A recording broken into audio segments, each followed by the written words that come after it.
Hello everybody, it's Keren here from tuppencecoloured.co.uk. Thank you very much for joining me today.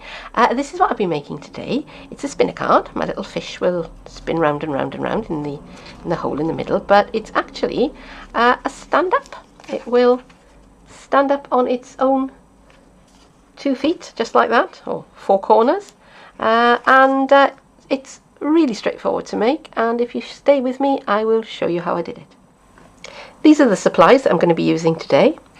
I have a panel of lemon lime twist, and it is 4 inches by 5 3/4, and I actually need 4 of these altogether. And I also need 4 of the cover pieces, and they are 3 3/4 by 5 1/2, and this is from the Eastern Palace DSP. Some scraps of Very Vanilla for stamping on. I'm talking of stamping. I'm going to use the Jar of Love stamps, and I'm going to use Basic Black, Pool Party and Pumpkin Pie inks. I'm going to be doing some die cutting with the layering circles framelets, and I'm also going to be using the everyday jars. I'm also going to be using some of this. This is clear elastic, and as you can see, it is clear. There it is. It's very fine, it's very strong, and it's normally sold for making bracelets, jewellery, things like that. So you will find it in the beading supplies section of your hobby shop, your hobbycraft shop, or actually this I think came from the internet. It's widely available, it's not expensive, it comes in quite a few different gauges. This happens to be 0.5, so it's half a millimetre. I think they work in millimetres, but it comes up to I think 0.8. I think it goes down as far as 0.3. It doesn't really matter because it's not going to be holding anything much in the way of weight, so whatever you can get hold of is fine. If you can't get hold of this, but you've got something like fishing line or monofilament around, then that will work wonderfully as well. First thing I'm going to do is I'm going to do some scoring, and I'm going to do some die cutting. Now there are 4 panels, they're all exactly the same. I'm just going to show you what I do on one, and then you just repeat that another 3 times. So to begin with, you've got your base card. This is my lemon lime twist, and I'm going to score it at the 2-inch mark. I'm also going to score my DSP, and I'm going to score that at 1 7/8. Okay. Next I'm going to cut the apertures out of these cards, and because I have to do 4 of them each, and because I have to do 4 all the same, I've made myself a template to help me. So this is just a piece of scrap card, which I've cut to exactly the same size as my paper or my card. And if I line it up with my piece of card, so I'm lining centre to centre here, and I'm just going to secure that with a piece of low tack tape. And let's do the same on this one while I'm at it. Okay.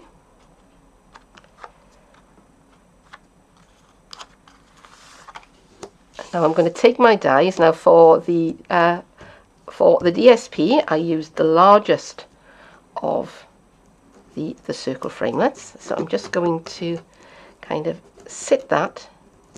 Bring this in here so you can see it a bit better. I'm just going to kind of find where that sits inside the hole that I've already cut, and I can just feel that. Right. Now you could do this with a bit of card. I find that paper's a little bit better because it's a bit thinner. Okay, and I'm just going to tape that into place. And then for this one, I used, was it this size? Next size down. Yep. And I'm just going to tape that into place. And now I can take those over to my big shot, and I can run them through and cut out my apertures. So I'm going to go and do that, and I will be right back. So there are my pieces, all nicely die cut out. So now I'm just going to layer them up. and I'm going to put some adhesive. I'm just going to kind of fold this so that I can see what I'm doing, and put some on there and some on there. Whoops. And I'm just going to put this where I want it to be, kind of centered on the card there.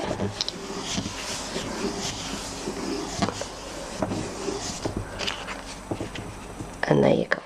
Let's do some stamping now. So I have my little scrap of Very Vanilla, and I've got the stamps.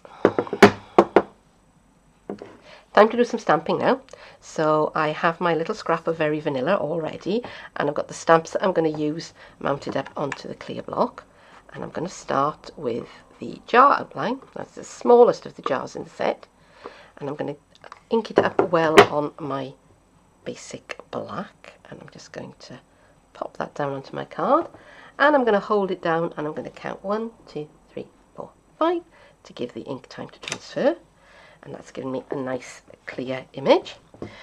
Next I'm going to use this stamp, which doesn't actually look like anything very much, but if I ink it up in some Pool Party and then center that inside my jar here, you will see, and again I'm leaving it time for the ink to transfer, and you will see that it looks like that there is water in the jar, and it's really, really clever because there's even a little water line there.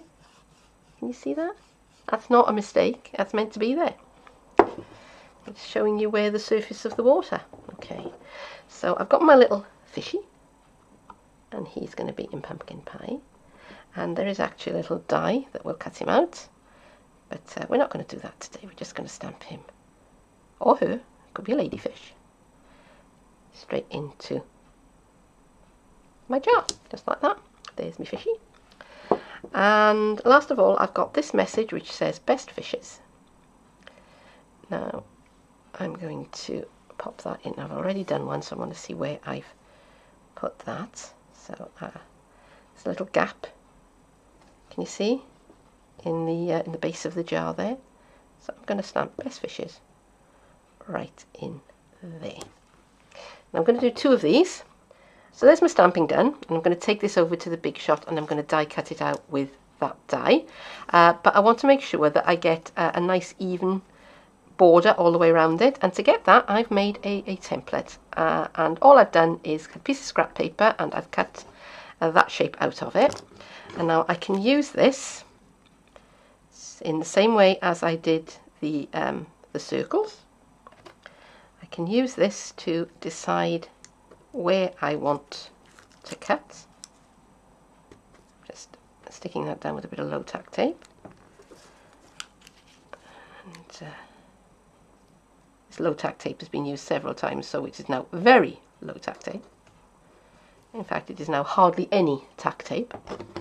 Okay, so that now is where I want to cut, and I just need again to seat this and wiggling it around until it kind of sort of catches, kind of sort of. It's not terribly brilliant English. Just moving it around until it's, and you can sort of feel, you can feel that it's caught. And now I'm just going to stick that down and hop on over to my Big Shot and cut that out. So this is here's one I made earlier moment. I've got 2 of the jars with the fish in, and I have 4 of the card panels, all the same. And now I'm going to start putting things together. So I'm going to start with cutting a length of my clear elastic, and I'm going to cut quite a bit more than I think I'm going to need. That is way too much, but it doesn't matter. Okay, and I'm going to put fast fuse all over the back of this piece here. Okay, I'm going to make sure I put a nice piece right down the middle, and I'm being generous with it because I want these pieces to stick together really, really well. At the moment it's sticking to me. a bit better than I would like. And I'm just gonna, I'm keeping my elastic taut but not under tension, if you know what I mean. Okay, I want it to be straight, but I don't want it to be under tension. And I'm gonna bring these two together quite carefully. So I'm creating a sandwich with my elastic in between. Okay, and if I put tension on it, it will spin round.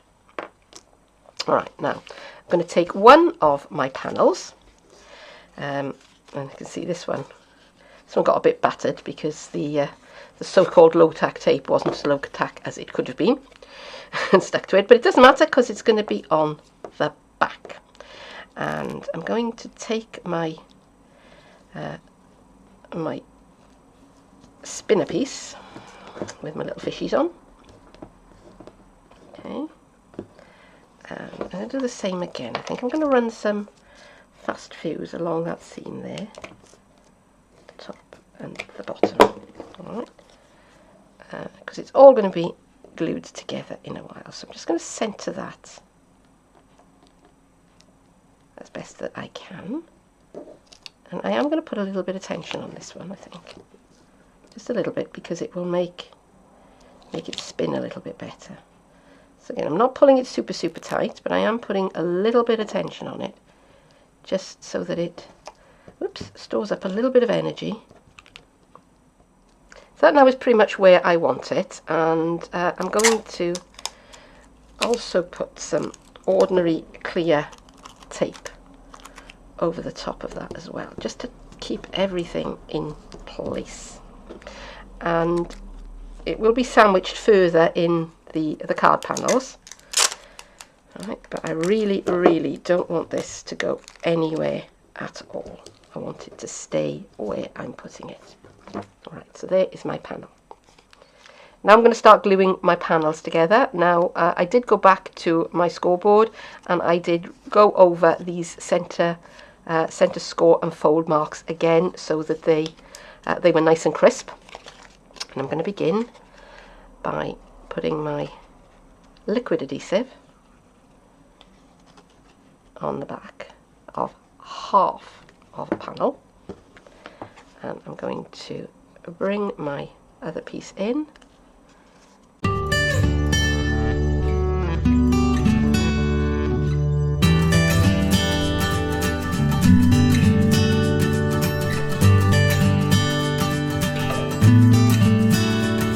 Now we're going to put this onto this.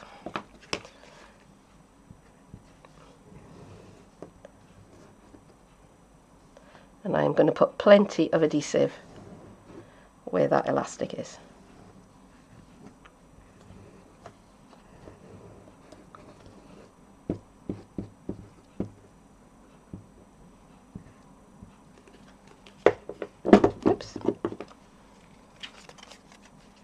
So while I was finishing off sticking the card together, wouldn't you know it, the phone rang.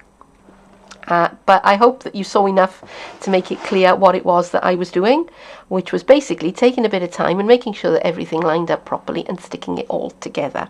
And if you look on this piece here, you will see that it didn't quite line up there, and that was because that was the bit that I was doing when the phone rang. But hopefully nothing like that will happen when you're putting this card together, and yours will be perfect. But that is it for today, and I do hope that you've enjoyed watching this video, and if so, I'd be really thrilled if you could leave me a comment or like or share this video, and if you really liked it and you want to come back again soon, then please do subscribe to my channel, because I will be posting more videos in the very near future.